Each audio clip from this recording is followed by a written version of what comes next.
Ar girdėjote ką nors apie maisto netoleravimą? Bene pusė žemės gyventojų kenčia dėl jo, tačiau labai didelė dalis net nežino tikrosios savo negalavimų priežasties. Vilniuje natūralios medicinos centre Gera sveikata jau 3 metų atliekamas maisto netoleravimo testas IMUPRO, kurio rezultatai leidžia pacientui kartu su gydančiu gydytoju kardinaliai pakoreguoti savo valgiaraštį ir kartu rūpintis savo sveikata. Mes nustatom maisto imuninį profilį. Tokiu būdu mes pagal kraujo tyrimą nustatom, kokie produktai tinka pacientui, o kurie netinka. Ir čia reikia skirti slaptą netoleravimą nuo klasikinės greito tipo alergijos. Todėl, kad 45% žmonių pasaulyje turi slaptą netoleravimą, bet jie apie tai nežino. Juos kamuoja negalavimai, galvos skausmai, depresija, virškinimo trakto sutrikimai, sąnarių skausmai.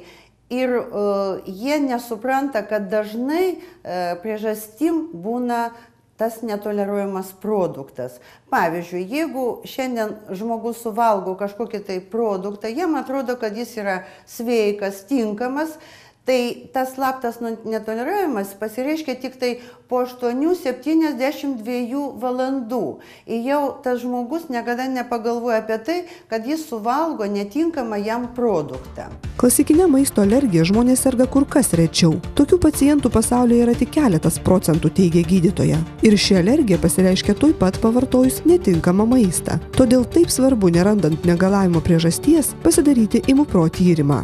Aš jaučiau didelį nuovargį, buvo didelis svoris, ant veido buvo spuogų.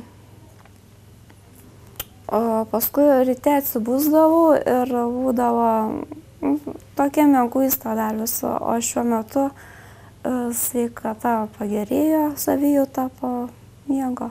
Pasiūlė man pasidaryti IMUPRO tyrimą pagal netoleruojamų produktų testą ir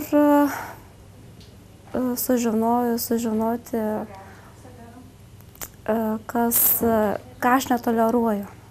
Į mūsų centrą kreipėsi pacientė Danguolė, mes ją atlikom IMUPRO ir pagal protokolą jai netinka 66 produktai. Tarp jų labai pas mus Lietuvoje populiarūs ir pieno produktai, labai daug netiko dėja daržovių, netiko vanilė, o mergaitė turėjo tokį potraukį saldumynams, jinai turėjo to visko dėja atsisakyti.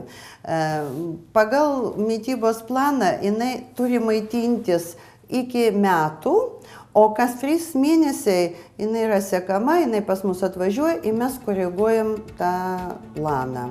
Danguolė šiandien gali parodyti savo nuotrauką darytą prieš metus. Dabar jai ne tik pagerėjo sveikata, nebekankina spuogai, nuovargis, bloga nuotaika, bet ir pavyko numesti 10 kg svorio. Tačiau ar nėra sunku laikytis medikų nustatytos dietos?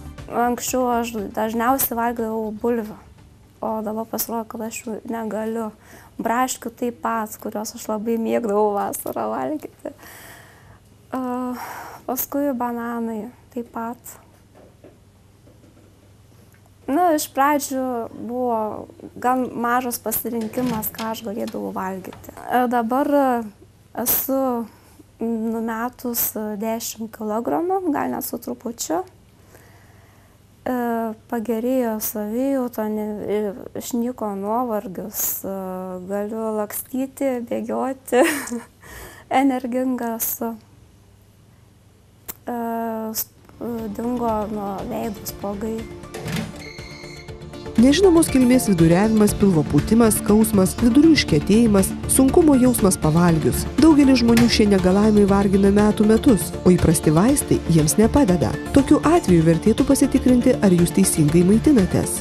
IMUPRO testas yra vokiškas metodas, jis yra moksliškai pagrįstas metodas, labai daug atlikta studijų Vokietijoje ir atliekamas jis pagal naujausias technologijas.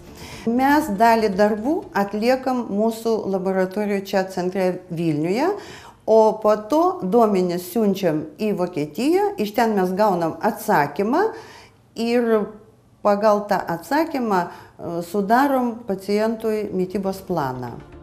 Maisto netoleravimo nustatymo testas padeda tiems, kurie turi probleminę odą, kenčia dėl viršsvorio, nepadeda tradicinės dietos. ImuPro testas turi labai daug privalumų. Pirmiausiai mes tikrinam 273 produktus. Čia yra gana daug, todėl kad pagal tą visą spektrą galima sudaryti mitybos planą ir žmogus komfortiškai labai maitinsis pagal tą planą. Tai čia pirmas dalykas. Pridodant kraują nereikia jokio pasiruošimo, todėl kad šitie imunoglobulinai G klasės, mes tikrinam visus 4 poklasius, jau sėdi serume, tik reikia ateiti į mūsų laboratoriją, priduoti kraują ir laukti atsakymo.